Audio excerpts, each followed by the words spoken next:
Vanessa, thanks so much for your time. For those not following this debate, leading journalists such as the Australian's Paul Kelly have said this is a dangerous time for religious schools. Why is that? Well, that's exactly right, Lyle. It is extremely concerning that the Australian Law Reform Commission put out a report, a set of recommendations that would ultimately make it very difficult for Christian and other religious schools to continue operating as genuine faith-based communities. For us, it's fundamental that we're able to employ staff who share our beliefs, can teach our beliefs. And we do need protections in discrimination law to be able to do that so that we're not accused of discrimination when we choose to employ a Christian bus driver or a Christian maths teacher or a Christian principal. We want all staff to be sharing the beliefs on the same page. But those protections that we currently enjoy, the ALRC has threatened or recommended to the government to remove those.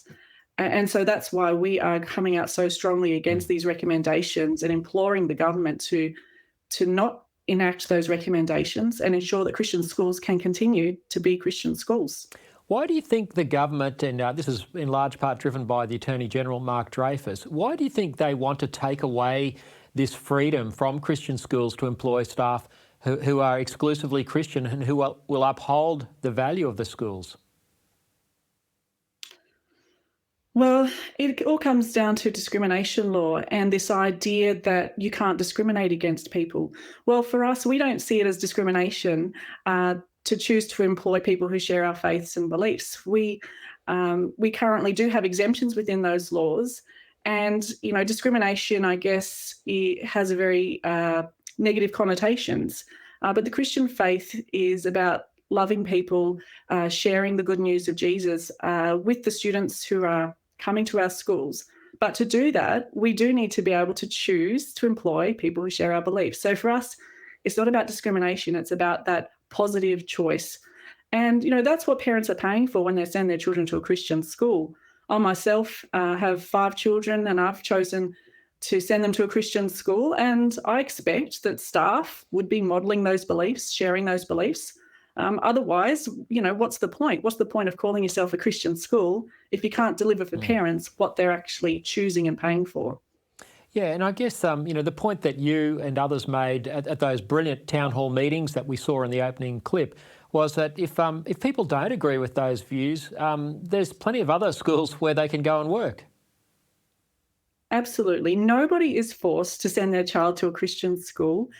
Nobody's forced to agree with the Christian beliefs. I wouldn't personally send my children to an Islamic school or a Jewish school because that's not aligned to my family's beliefs and faith heritage. So this is all about protecting diversity and freedom of choice within the educational sector. It's a good thing that we can have Christian schools, Jewish, Islamic state schools, independent schools that don't have a particular faith perspective. That's a good thing for Australia. So we think the government should be protecting that diversity and allowing schools and parents ultimately to have that choice for their children. And so why would the government be looking to remove those exemptions that schools rely upon when it already does work quite well? Now, during the same-sex marriage campaign back in 2017 and the years leading up to that, and of course during 2017 when that plebiscite went through, marriage was changed and the law moved against a Christian view of marriage and a Christian view of gender, even a scientific view of gender. We were then promised religious freedom protections. Both sides of politics have promised that. Why do you think it's been almost impossible for that to have been delivered? Here we are almost 6 years after the change to the marriage laws, and yet the victors in the same-sex marriage campaign, now rebadged Equality Australia, continue to try and wage legal action against Christian schools. Why is it so difficult to provide the protections that have been promised? That's a good question, Lyle. I don't know the answer, to be honest. I think it's very reasonable what we're asking for. These are traditional beliefs that Christians have held for millennia. Our schools have always held to traditional beliefs around marriage and their understanding of sexuality and gender. So this is not new for us. We understand society has changed and the law has changed, and we respect that. We respect that not everybody agrees with the Christian beliefs. But what we're finding is concerning is that respect doesn't go both ways, that there's a lack of respect for Christians holding to their traditional beliefs and for Christian schools to continue teaching those. And that's all we're asking for, is the ability to employ staff who share those beliefs, teach those beliefs. And again, it's a concern that in this modern society, 2024, that tolerance and respect it doesn't go both ways. Yeah, you talk about society seemingly changing, but I think there's probably many mainstream Australians, probably a majority, who would think it's totally reasonable for a Christian school to be able to teach traditional beliefs about marriage and scientific views about gender without the threat of litigation, which is, of course, where we are now. But this brings me to the wonderful town hall meetings that you've been having. Again, we showcased that in that clip that you guys produced. It was brilliant. I was at the Sydney meeting at Regent's Park the other week. 700 people there. You had amazing testimonials from staff, from students, from parents. I just sat there thinking, why would any government want to destroy these beautiful schools which are doing so much good? Oh, that's great feedback. And that was the goal of these town halls.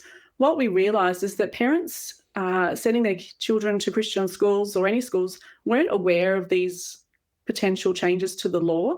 And so we wanted to let our community know about the threat that is coming through today's ALRC recommendations. So we've organised these town hall events, 6 around the country. We've been overwhelmed by the response. 800 at our first town hall event in Brisbane, 700 at the event you were at in Sydney. We had nearly 400 in Perth. Next week, we're in Tasmania and Melbourne with, again, capacity crowds booking up fast. And then Adelaide next month. But we really wanted to showcase, I guess, the positive contribution our schools are making to the community. There are myths that are circulated sometimes in the media that our schools are looking to discriminate against students and staff or expel students based on their sexuality. And that couldn't be furthest from the truth, Lyle. Our schools, as you know, are places where children are loved, accepted, and seen, as made in the image of God. And we want to continue sharing that good news in our schools, but also beyond our schools to our local community. And I think the stories that were shared, at each of those town hall events, we had parents, teachers and students sharing from the heart how Christian education has transformed their lives. And we really wanted the politicians to hear some of those messages because that's what's under threat here. If these laws are changed, we can't continue to being genuine Christian schools. Well, there's a great deal of good that could be lost.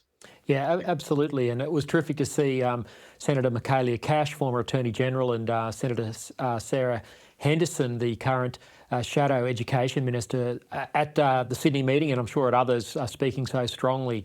The issue's now at a stalemate, and I think that's in large part due to the incredibly successful campaign that yourself and your allies in the Christian school sector have waged. You've done a great job at raising public awareness through the media. It seems like the Prime Minister has balked at pulling the trigger to execute Christian schools. Where to from here?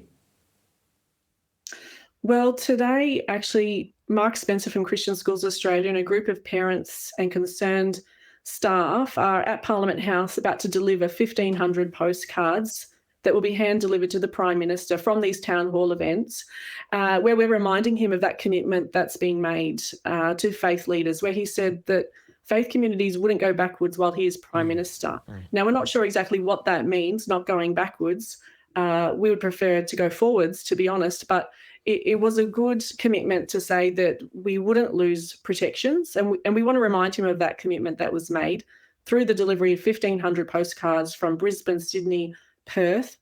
And so, yes, this time now is really critical, and I'd ask your viewers to consider, if they haven't already, to be writing letters themselves to the Prime Minister or to their local member saying, please protect Christian schools, and attend. We've got 3 more town hall events coming up next week and next month, Melbourne, Tasmania and Adelaide, to get along and to hear what's at stake and what they can do to help us in this fight. Absolutely. I couldn't agree with that more, and would certainly urge people to go to those remaining meetings. Vanessa, where can people go to get information about this campaign, and where they can find tools where they can send those sort of letters or emails to our parliamentarians? We've developed a campaign platform between 3 Christian school associations, representing over 300 Christian schools around the country, and it's called mychristianschool.au. So www.mychristianschool.au. If you go to that site, you can register for one of the upcoming town hall events, which I encourage you to do. We really need to send a strong message to government about how concerned our community is about these issues. And you can also there send a message very easily to the Prime Minister or to your local member, because politicians do need to be reminded that this is a real issue of concern for their community. That's mychristianschool.au. I'd encourage everyone to go there. This is the fight of our lives. First, they came for the Christian schools. They will not stop there. It's important that you guys win this. Vanessa Cheng from the Australian Association of Christian Schools, thanks so much for being with us today.